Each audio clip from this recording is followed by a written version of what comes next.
Bueno, en primer lugar, darles la bienvenida a Isaías, que está aquí para celebrar las Navidades con su familia.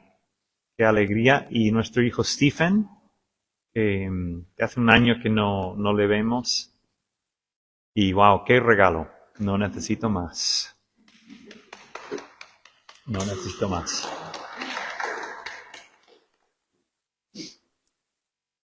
¿Verdad? Porque todo lo demás es pasajero, pero el amor dura para siempre.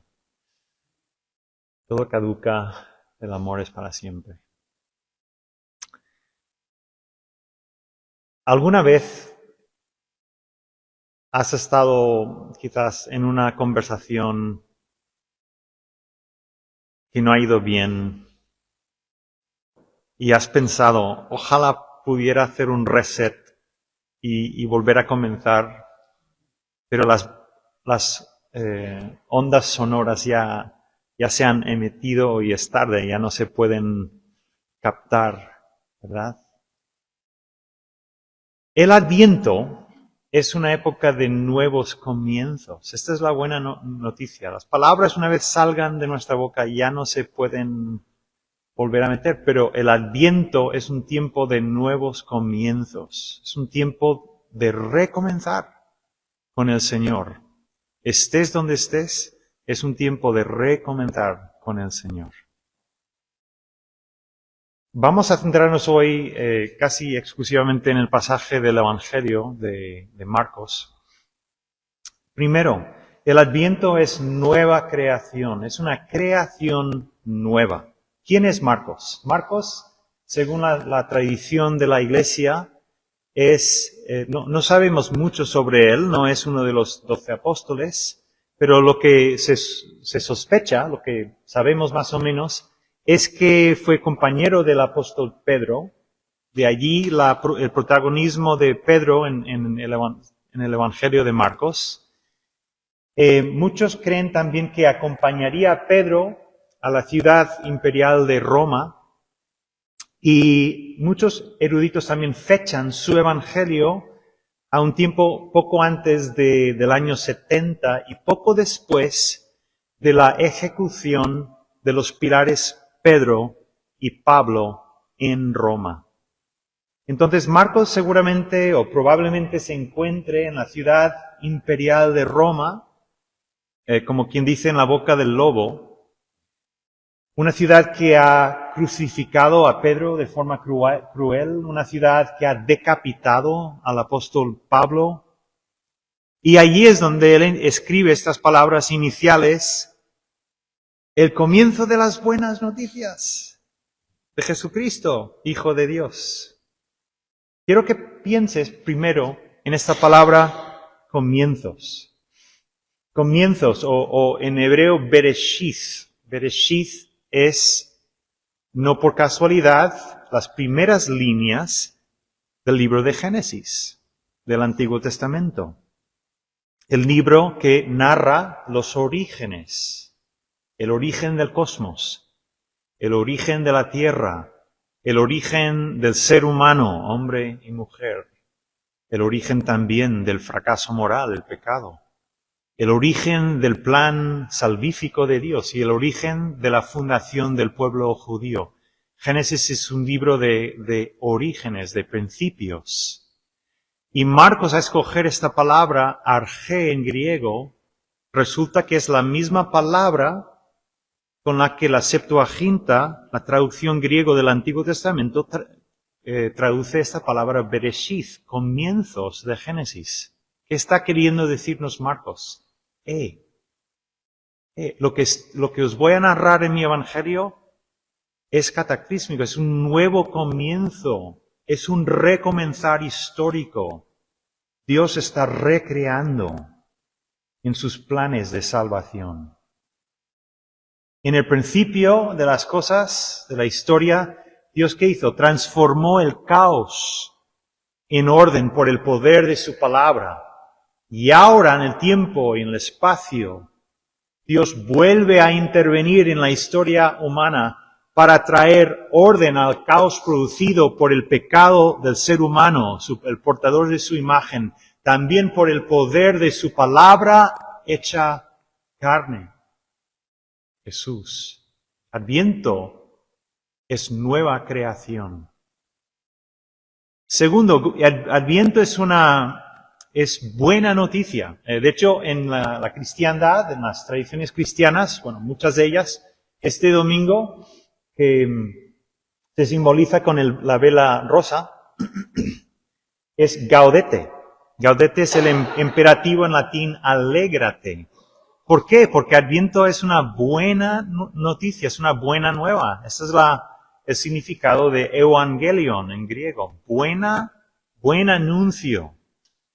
Ahora, por un momento, quiero que ejerzas la disciplina de pensar en esa palabra evangelion, pero restándole las connotaciones posteriores cristianas, ¿no? Que tales como conocemos hoy en día, los 4 evangelios que están en la Biblia, o si conoces la palabra en inglés gospel, puedes pensar también en corales de gospel. Vamos a remontarnos a tiempos del primer siglo y pensar cómo escucharían los lectores de Marcos esta palabra evangelio, buena noticia. ¿Qué significaría para ellos? La respuesta no es difícil. Para el oyente del primer siglo, buen anuncio es cuando se había logrado una victoria imperial por parte del ejército romano y la paz vuelve al imperio, o cuando se oprime una rebeldía en las extremidades del imperio. Entonces, heraldos irían por el imperio anunciando la buena noticia. La paz se ha restablecido en el imperio. Lo cual nos lleva, ¿verdad?, a preguntarnos, entonces, Marcos, ¿cuál es la buena noticia? Pedro ha sido ejecutado, pilar de la iglesia, Pablo ha sido decapitado y César mató al Mesías, Jesús. Entonces, ¿de qué buena noticia estamos hablando? Y tú estás escribiendo este relato desde la boca del lobo. ¿Cuál es la buena noticia? La respuesta está en las siguientes palabras. La buena noticia de Jesús, cuyo nombre es igual que el nombre Josué del Antiguo Testamento, Yeshua, significa Yahvé salva. La buena noticia acerca de Yeshua, Jehová, Yahvé salva. Christos, que es en hebreo Mesiaj, el ungido, el que viene a gobernar. ¿Cómo escucharían los primeros oyentes las palabras de Marcos? Dios acaba de enviar a otro Yeshua, que ha venido a liberar a su pueblo. Y ha enviado a otro Mesiaj, otro David, para reinar sobre ellos.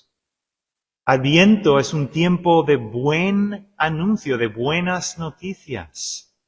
Y también para cada uno de nosotros es un buen momento para plantearnos quién fue, a fin de cuentas, este Jesús de Nazaret, cuyo nacimiento celebramos ahora. ¿Fue simplemente el hijo de un carpintero? ¿O puede ser que fuera justo lo que Marcos nos dice, el Hijo de Dios, hecho hombre, para nuestra salvación? Adviento es nueva creación. Adviento es una buena noticia. En tercer lugar, Adviento es un nuevo comenzar con Dios. Adviento es comenzar de nuevo con Dios. Ahora bien, esto es muy importante, porque en nuestro relato, hasta ahora, todo lo que venimos escuchando, el agente, el que actúa es Dios. Dios el que recrea.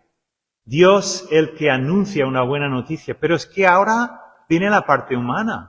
Hay una respuesta necesaria por parte de cada uno de nosotros ante este actuar de Dios. ¿Cuál es? ¿Qué es lo que se espera de nosotros en este tiempo de Adviento ante el gran acontecimiento de la historia? ¿Que simplemente escuchemos el anuncio o Dios espera algo más? Y encontramos la respuesta a esa pregunta en este personaje fascinante de Juan el Bautista. Juan el Bautista. Ahora, importante. ¿Por qué es significativo que las multitudes salen de Judea y de las demás ciudades a encontrarse con Juan en el desierto, a ser bautizados por él en el Jordán? ¿Por qué es significativo esto? ¿Qué significa para el pueblo judío el desierto? ¿Qué simboliza? Para el pueblo judío, el desierto es el lugar del éxodo. ¿Sí? 430 años en Egipto, ¿no? Bajo la dura esclavitud de faraones y lo demás, ¿no? Entonces Dios levanta a Moisés para liberar a su pueblo y ¿salen a dónde? Salen al desierto. ¿Y dónde acaba el éxodo? El éxodo. No el éxodo, el éxodo. ¿Dónde acaban los 40 años del éxodo? ¿Dónde culmina? ¿Dónde Dios pone fin al éxodo? En el río Jordán. Porque es al cruzar el río Jordán que el pueblo se introduce en la tierra prometida y se acaban los 40 años del éxodo. ¿Y dónde está Juan? ¿Dónde está predicando? ¿Dónde está predicando este mensaje de arrepentimiento? Justamente en el éxodo. ¿Y dónde está bautizando? Está bautizando en el río Jordán. ¿Qué nos está diciendo Marcos? Que ha llegado el tiempo de un nuevo éxodo. Ahora bien, esto es la clave de todo en cuanto a qué espera Dios de nosotros ante el Adviento. ¿Por qué motivo está bautizando a Juan a los que salen de Judea y de las otras aldeas a escuchar su mensaje? ¿Por qué les bautiza? Porque sabemos por la historia que el bautismo en estos momentos no es algo que se les aplica a un miembro del pueblo judío. Entonces, esto es clave para entender el pasaje. El bautismo, no pensemos en el bautismo cristiano, pensemos en el bautismo precristiano, el bautismo en esta época de la historia. Es propio tan solo del converso gentil que quiere introducirse en el pueblo de Dios por la fe en sus promesas y unirse al pueblo de Dios. No se le pide, en otras palabras, la señal del pacto, la circuncisión. No, al gentil se le pide solo el bautismo de prosélito para entrar a formar parte del pueblo de Dios. Entonces nos lleva a preguntarnos, ¿por qué Juan está aplicando este bautismo a sus propios compatriotas? ¿Me explico?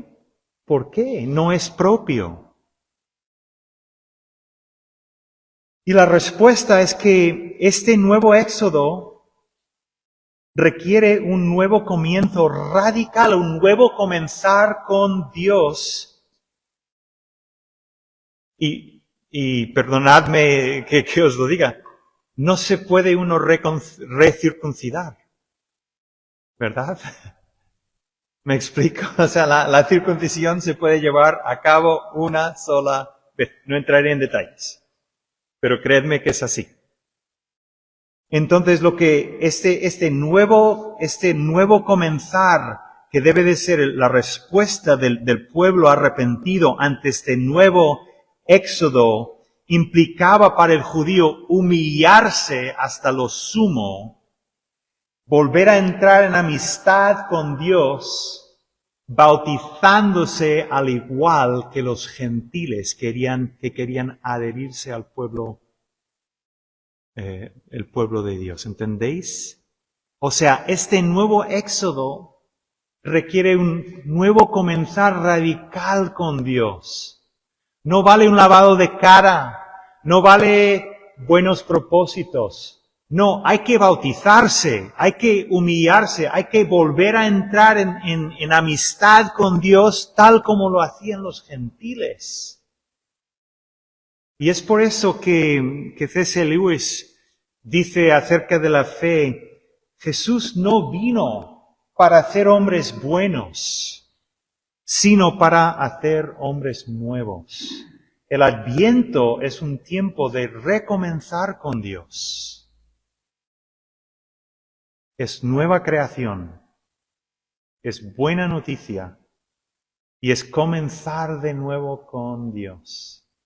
Volvemos a nuestro ejemplo del principio. Una vez salgan las ondas sonoras de esas palabras dichas, ya no hay vuelta atrás. No puedes hacer un reset en las conversaciones. Pero la buena noticia de Adviento, gaudete, alégrate, es que con Dios sí. Abrazar el espíritu de Adviento es abrirse a la posibilidad de recomenzar con Dios. Estés donde estés, esté el ser humano donde esté, el Adviento es una invitación a volver a comenzar con Dios. A volver a comenzar con el Dios que no desea otra cosa de que tú y yo estemos plenamente vivos. Entonces, no sé dónde estamos cada uno de nosotros, pero quizás en este último año nos hemos alejado un poco de Dios. Quizás hemos dejado los buenos hábitos. Quizás hemos dejado que la llama de nuestra fe se haya apagado un poco. Adviento es un tiempo, el tiempo, para volver a comenzar con Dios. Porque su gracia siempre es mayor que tus faltas, que tu lejanía, que tu apatía. Vuélvete a Dios, gáudate en este tiempo de Adviento. Es un excelente tiempo para recomenzar con Dios. Amén.